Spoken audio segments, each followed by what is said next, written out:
Ang mabuting balita ng Panginoon, ayon kay San Lucas.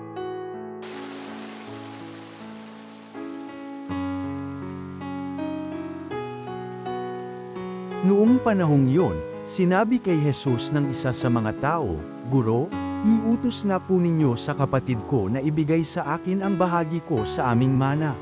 Sumagot siya, "Ginoo, sino ang naglagay sa akin bilang hukom o tagapaghati ng mana ninyo?" At sinabi niya sa kanilang lahat, "Mag-ingat kayo sa lahat ng uri ng kasakiman, sapagkat ang buhay ng tao ay wala sa laki ng kayamanan."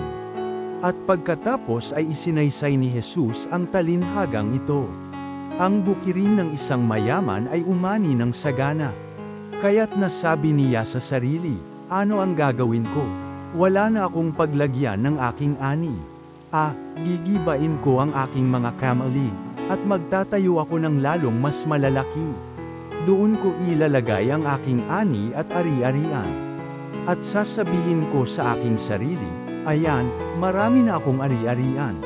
Hindi na ako kukulangin habang buhay.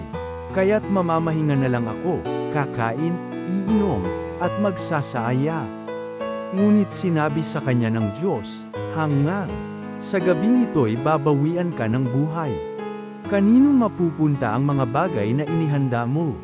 Ganyan ang sasapitin ng nagtitipon ng kayamanan para sa sarili, ngunit dukha naman sa paningin ng Diyos. Ang mabuting balita ng Panginoon.